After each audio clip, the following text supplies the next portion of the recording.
नमस्कार, मैं हूं पवन त्यागी। कांग्रेस की 2024 को लोकसभा चुनाव को लेकर के तैयारी है और अब पी चिदम्बरम ने तो घोषणा कर दी कि हम लोग इस तरह की योजना बना रहे हैं कि जितना भी देश का विपक्ष है, गैर भाजपाई दल हैं, उन सबको एकजुट करके एक प्लेटफॉर्म पे लाएंगे और राज्यवार ऐसा टिकटों का बंटवारा करेंगे कि हमारी 400 से 450 की सीट करीब आएंगी। अब वो कहते हैं कि ये अभी हमारा अनुमान है, इस पर हम काम करेंगे, लेकिन कर्नाटक के चुनाव को जीतने के बाद वो कहते हैं कि कांग्रेस की जो उत्साह है कांग्रेस का वो बढ़ा हुआ है और हमको लगता है कि अब हम अच्छी परफॉर्मेंस करेंगे।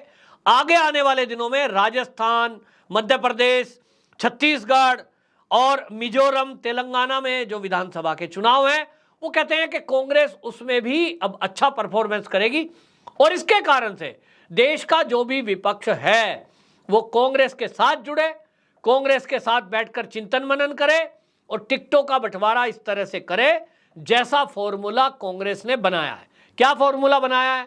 उन्होंने फॉर्मूला बनाया है कि भैया हम जो है राज्यवार बंटवारा करेंगे। ममता बनर्जी भी हमारे साथ बैठे हैं कि भैया पश्चिम बंगाल में कौन कौन सी सीट पर कांग्रेस लड़ेगी, किन सीटों पर ममता बनर्जी की टीएमसी लड़ेगी। इसी तरह बिहार में नीतीश कुमार के साथ मिलकर के ये बंटवारा करना चाहते हैं और इसलिए ये जो बिहार में ही इस मीटिंग को रखा गया है, वो कह रहे हैं कि हम सारे विपक्षी दल 12 जून को बिहार में पटना में ये मीटिंग का आयोजन कर रहे हैं, जिसमें सारी विपक्षी पार्टियों को बुलाया गया है और देश की सारी विपक्षी पार्टी मिलकर आपस में इन सीटों को बांटेगी। अब सवाल ये उठता है कि कांग्रेस के पी चिदम्बरम जो ये कह रहे हैं कि हम बुलाएंगे, फिर वहां मीटिंग करेंगे, तो क्या उसमें अरविंद केजरीवाल को बुलाया जाएगा? अरविंद केजरीवाल को कर्नाटक चुनाव के जब रिजल्ट आए और शपथ ग्रहण समारोह था तो वहां तो बुलाया नहीं गया। अब सवाल यह उठ रहा है कि क्या इस तरह से विपक्ष एकजुट हो पाएगा? क्या वहां बैठकर के ये सब इस प्लेटफॉर्म पर ये तय कर पाएंगे कि किस राज्य में कौन कितनी सीटें लेगा? बड़ा सवाल है। अभी आप देख लीजिए, जो इन्होंने संसद का बहिष्कार किया, उस संसद के बहिष्कार में हालांकि ये सब ड्रामा था, स्क्रिप्टेड था और इसके पीछे जो चीज खुलकर आई वो ये सामने आई है क्योंकि मोदी कम्युनिटी के अपमान पर राहुल गांधी की लोकसभा की सदस्यता रद्द हो गई। 6 साल तक वो चुनाव नहीं लड़ सकते। फिलहाल अभी उनका कोर्ट में केस करने का मूड नहीं दिख रहा है क्योंकि उनको लगता है जब मुद्दा नैरेटिव बनाना होगा तब उठाएंगे, अभी कोर्ट में केस तब चलेगा। लेकिन तब तक इनको लगा कि अब लोकसभा में जब सदस्यता नहीं है और मोदी जी इनवाइट करेंगे नहीं, नई संसद के उद्घाटन समारोह में विपक्षी दलों को बुलाया जा रहा था, लेकिन मल्लिकार्जुन खड़गे को बुलाते अध्यक्ष के तौर पर, सांसद के तौर पर, राहुल गांधी का नंबर उसमें नहीं आना था। इनको लगा कि राहुल गांधी और सोनिया गांधी जहां नहीं जाएंगे वहां बाकी कोई कांग्रेस का लीडर जाकर खड़ा हो जाए, ये तो किसी की हिम्मत नहीं है। और इसलिए इन्होंने दिमाग लगाया कि जब सोनिया और राहुल का अपमान हो रहा है, उनको नहीं बुलाया जा रहा है क्योंकि अब वो कुछ भी नहीं है, ना तो वो पार्टी के अध्यक्ष है, ना राहुल गांधी सांसद है, तो ऐसे में इन्हें क्यों बुलाएगा कोई? तो ऐसे कार्यक्रम में इनको लगा कि अब बाकी विपक्षी पार्टियों को भी हम रोकते हैं और ये दिखाएंगे कि हम किसी मुद्दे पर बहिष्कार कर रहे हैं। भाई राहुल को बुलाया नहीं, सोनिया को बुलाया नहीं, प्रियंका गांधी वाड्रा को मोदी जी ने बुलाया नहीं, क्योंकि बुलाया नहीं जा सकता भाई, कोई पोस्ट पे नहीं हो आप। हां, सम्मानित व्यक्तियों को बुलाया गया था, देवेगौड़ा साहब को बुलाया गया, वो तो मीडिया में कह रहे हैं मैं 91 ईयर का हो गया, मुझे तो उम्मीद नहीं थी कि मैं कभी संसद में बैठूंगा, मेरा इतना मान किया गया। मोदी जी का तरीका है, लेकिन इनको लग गया कि गांधी परिवार का तो अपमान होगा।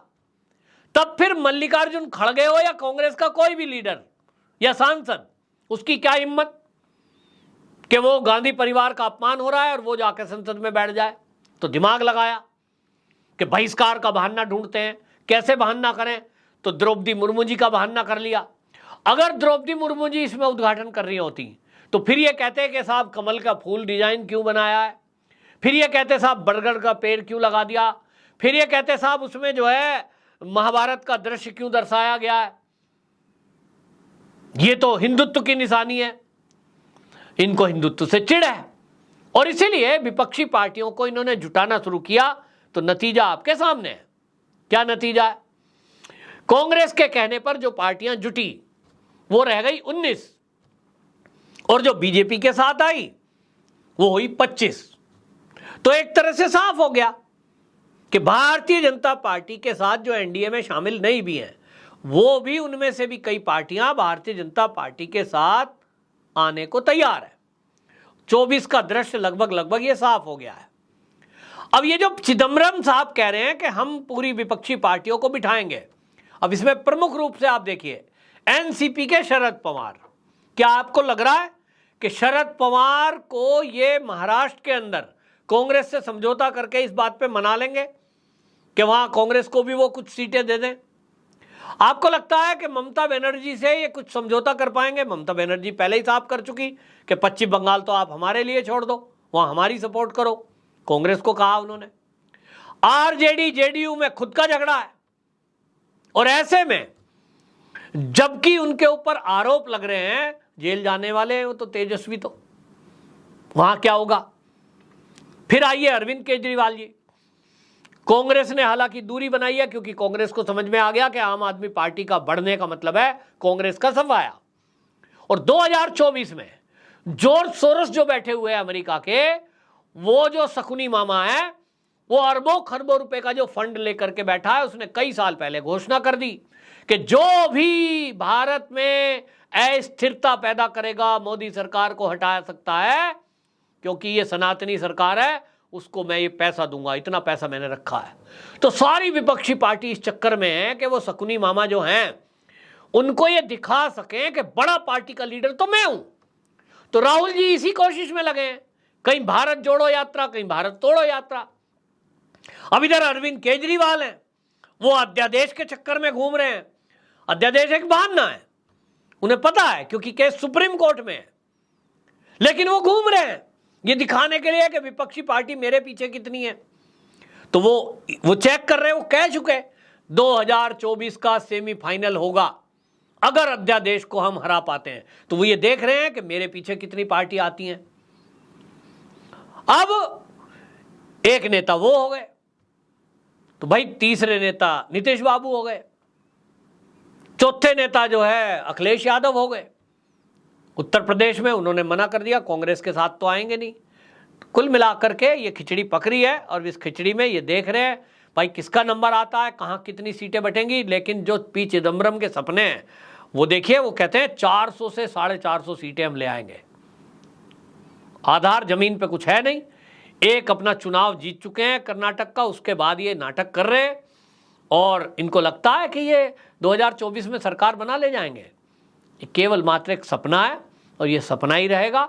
हकीकत तो यह है कि 2024 में मोदी जी तीसरी बार देश के प्रधानमंत्री बनने जा रहे हैं, जिनके पास एक विजन भी है, जिनके पास अपने कामों का लेखा जोखा भी है। भारतीय जनता पार्टी के शासन के केंद्र में 9 साल पूरे हुए हैं। इस 9 साल के अवसर पर जो चीज़ें उन्होंने बताई हैं मीडिया में, और उनके जो मंत्रीगण और भारतीय जनता पार्टी के जो कार्यकर्ता बता रहे हैं, वो इतनी लंबी लिस्ट मोदी जी के काम की है इन 9 सालों की, कि यदि खाली उस लिस्ट को पढ़ना शुरू कर दें, हमने कितने गैस कनेक्शन दिए, हमने कितने लोगों के मकान बनाए, हमने कितनी रोड बनाई, कितनी रेल बनाई, अगर उसको ये पढ़ने बैठ जाएं तो 1 घंटे से अधिक निकल जाएगा मोदी सरकार के 9 साल के काम बताते बताते। रिकॉर्ड काम किया है, इतना काम किया है कि कांग्रेस सरकार के 65 साल एक तरफ, मोदी सरकार के 9 ही साल अभी एक तरफ, अभी तो 1 साल बाकी है। तो एक तरफ मोदी जी के लिए देश और दुनिया को बताने के लिए उनके काम है, देश का विकास है। दूसरी तरफ विपक्ष है। अगर कोई पूछे, मेरे जैसा पत्रकार अगर होता तो मैं तो पूछता कि भैया आप ये बताइए आपका विजन क्या है, क्यों इकट्ठे हो गए केजरीवाल और वामपंथी और कांग्रेस? जवाब बताइए, कारण क्या है?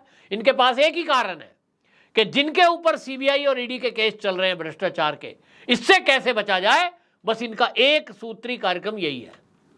इनको लगता है कि तभी बच सकते हैं अगर 2024 में मोदी जी को सत्ता में आने से रोक दिया जाए, बस ताकि भ्रष्टाचार कंटिन्यू कर सकें, देश को आगे भी लूट सकें, देश को इसी तरह पिछड़ा करते रहें और अपनी जेबें भरती रहें।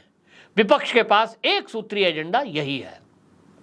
मुकाबला मजेदार होने वाला है, और अभी आप देखते जाइए पटना की जो ये सभा की बात कर रहे हैं पी चिदम्बरम, इस पर नज़र रहेगी। देखेंगे कितने लोग वहाँ पहुँचते हैं और क्या सहमति बनती है। लेकिन होना कुछ नहीं है, वही हाथ उठा करके फ़ोटो खींचेगी और हाथ उठा करके प्रण लिया जाएगा, मोदी को हटाने के लिए हम सब एक है। बस उतना दृश्य आपको देखने को मिलेगा, इसके आगे नतीजा कुछ नहीं होना। क्योंकि अभी आप देखते जाइए, जो भी ये दल 12 जून को पटना में जुटने वाले हैं, मुझे तो ये जानकारी मिल रही है कि अभी इनमें कांग्रेस में कई बड़े लीडर ये छोड़ के बीजेपी में शामिल होंगे। और यही काम आम आदमी पार्टी में भी होना है। आम आदमी पार्टी के पास कोई ज़्यादा बड़े लीडर तो है नहीं, लेकिन फिर भी उसमें ऐसी चीज़ें चल रही है कि जो पुराने कार्यकर्ता हैं बड़ी संख्या में, शराब घोटाला और बाकी घोटाले खुलने से अभी तक तो ये बरगला रहे थे कि ये तो फर्जी है, ये तो ऐसे है, ये तो वैसे है। अब वो सारी चीज़ें, अब लोगों को लगेगा कि जब हाई कोर्ट भी एप्लीकेशन रिजेक्ट कर रही है तो कुछ तो है, तो बड़ी संख्या में वो लोग छोड़कर भी भाजपा ज्वाइन करेंगे। कुल मिलाकर के एक माहौल बनने की शुरुआत भारतीय जनता पार्टी ने 9 वर्ष पूरे होने के उपलक्ष्य में शुरुआत कर दी है। अब कांग्रेस जो केवल कर्नाटक के जीतने से समझ बैठी है कि अब आगे आने वाले राज्यों के चुनाव में भी वही जीतेंगे, निश्चित जानिए कि अभी जितने राज्यों में विधानसभा के चुनाव हैं, जैसे मध्य प्रदेश, राजस्थान, छत्तीसगढ़, तेलंगाना, मिजोरम, ये जितने हैं, अगर इसमें तेलंगाना की बात छोड़ दें, बाकी जगह भारतीय जनता पार्टी स्पष्ट रूप से अपना बहुमत लाकर सरकार बनाने जा रही है। ये एक अनुमान मेरा राजनीतिक विश्लेषक के तौर पर है। आपकी क्या राय है, कमेंट बॉक्स में जरूर बताएं। वंदे मातरम।